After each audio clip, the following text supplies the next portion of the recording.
हरे कृष्णा। श्रीमद् भगवद गीता यथारूप अध्याय 2 श्लोक संख्या 12। ना त्वम् एवाहं जातु नासं ना त्वं नेमे जनाधिपा ना चैव ना भविष्याहं सर्वे वयम् अतः परम्। ऐसा कभी नहीं हुआ कि मैं ना रहा हूँ या तुम ना रहे हो अथवा ये समस्त राजा ना रहे हों, और ना ऐसा है कि भविष्य में हम लोग नहीं रहेंगे। तो ये भगवद गीता का आधारभूत श्लोक है, क्योंकि इस श्लोक में भगवान पहली बार अपने बारे में परिचय दे रहे हैं। और इस श्लोक से लेकर 11वें अध्याय तक भगवान अपने विषय में परिचय देंगे, और तब 11वें अध्याय में जाकर अर्जुन स्वीकार करेंगे कि कृष्ण उनके जैसे नहीं हैं। तो यहाँ पर भगवान जीव और भगवान के बीच में जो भेद है उसको स्थापित कर रहे हैं कि जीव पहले भी था, आज भी है और कल भी रहेगा। लेकिन जब वो एक शरीर का संग करता है, एक भौतिक शरीर में आता है, और इस भौतिक शरीर के प्रभाव के कारण वो इस वास्तविकता को देख नहीं पाता।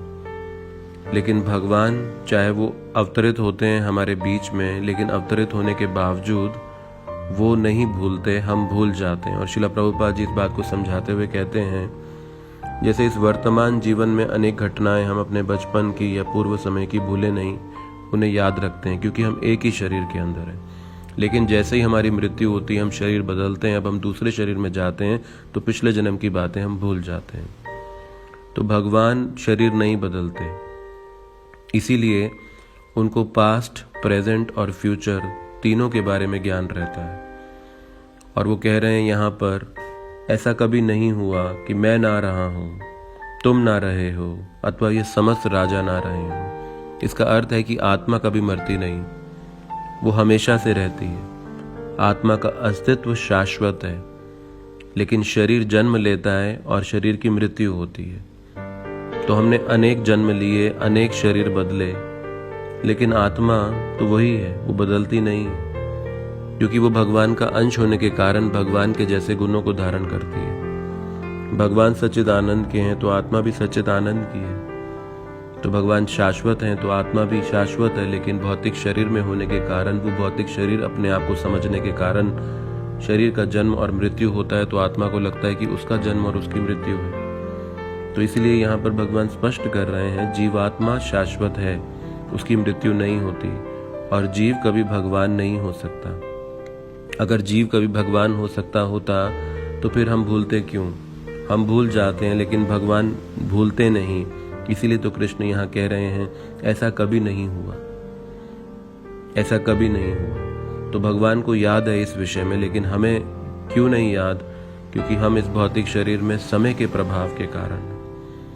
तो आत्मा अपने भूतकाल को भूल जाती है, अपने वर्तमान में भी कई चीजें भूल जाती है, अपने भविष्य के बारे में नहीं जानती, समय के प्रभाव से इस भौतिक शरीर में होने के कारण। तो यहाँ से वास्तविकता में भगवद गीता की शिक्षाएं आरंभ हो रही हैं, जहाँ पर भगवान कृष्ण गीता की शिक्षाओं का आरंभ ही आत्मा के सिद्धांत से कर रहे हैं।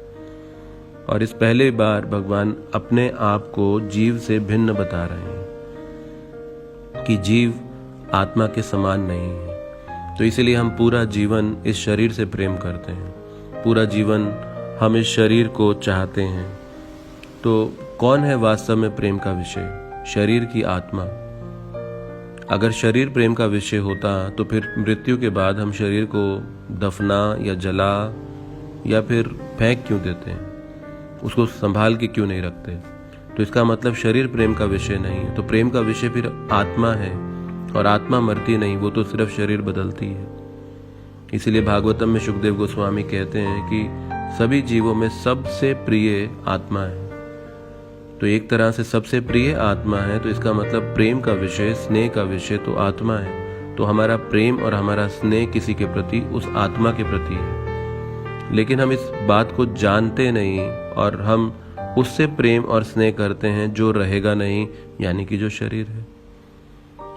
तो इसीलिए आत्मा का नाश नहीं होता और शरीर का नाश अवश्य होगा।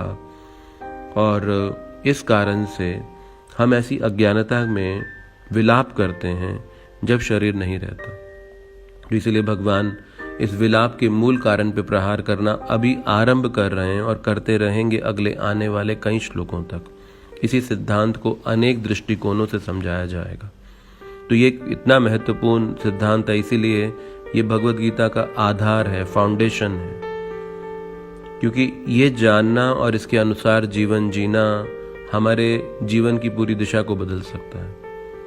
ये हमारे पूरे जीवन को परिवर्तित कर देने वाला है। हमारे जीवन में कोई भय, शोक और मोह का कारण नहीं रह जाए अगर हम इस सिद्धांत के अनुसार अपना जीवन जीना शुरू कर दें। तो इसीलिए इस महत्वपूर्ण श्लोक में गीता के कृष्ण और जीव में क्या भेद है समझाया जा रहा है। हम भूल जाते हैं, भगवान नहीं भूलते, क्योंकि वो शरीर नहीं बदलते, हम शरीर बदलते हैं। तो हम कभी भगवान नहीं बन सकते। हम भगवान के जैसे गुणों को जरूर जागृत कर सकते हैं, जिसे कहते हैं हम गॉडली हो सकते हैं, हम गॉड नहीं बन सकते, क्योंकि जीव और भगवान में भेद है और ये यहाँ स्थापित किया गया है। हरे कृष्ण।